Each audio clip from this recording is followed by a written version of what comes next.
we're here in the crawl space. A really typical defect is a big huge hole around the drain of the bathtub that the plumber had to cut in order to do his installation. That can be a really big leak into the house. Even if it's not actually an air leak into the house, it makes the whole bathtub cold and can contribute to the bathtub and the tile around it mildewing. And it's a beautiful little cave for some animal that's small enough to live in it, and we often see the evidence of creatures dwelling up there. So right here is the bottom of the bathtub on this particular house. We're underneath the bathroom. You can see all the plumbing that's associated with the bathroom. There's going to be lots of leaks associated with this where it goes through the floor that we're going to take care of. But the big one is really this hole right here underneath the bathtub. And this big one's too large to just fill with foam, so I've prepared some rigid insulation that I'm going to screw up first, and then we're going to foam it to seal it up completely.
So that's going to seal that hole fully. If the tub ever gets changed out someday, it's easy enough for the plumber to tear it out. It can be replaced. I'm also going to seal up the rest of these smaller penetrations just with foam. This is where a cold water line is going through the floor. Right here, you can't see it, but I'm sealing around the toilet flange.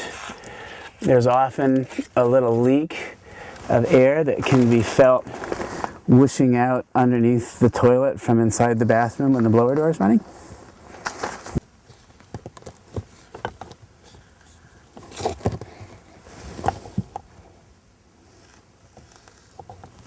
Okay.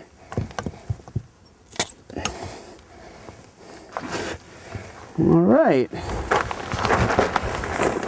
Now I'm going to reinstall the fiberglass that I tore down in order to get access to this, and I'm just going to use new fiberglass rather than stuffing the old stuff back.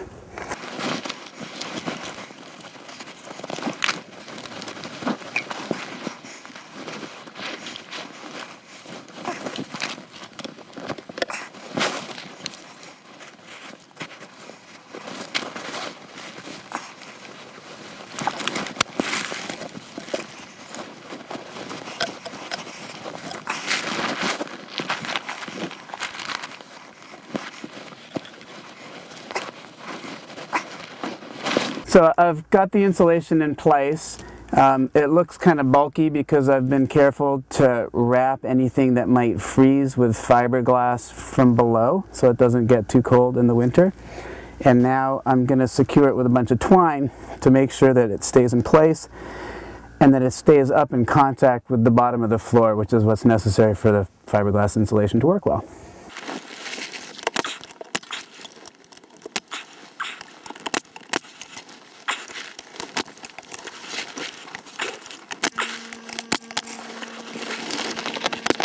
So remember, we want to keep critters out because they'll destroy our work. Where this sewer pipe is going out through the wall is a place where animals can get in. I don't think the camera can pick it up, but I can actually see a little bit of light outside there. What I'm going to do is put some foam here. That's not a permanent solution, but what we'll do finally is install some mortar from the outside. The foam is going to keep the mortar from slopping down into the crawl space and make sure that we actually get a good seal.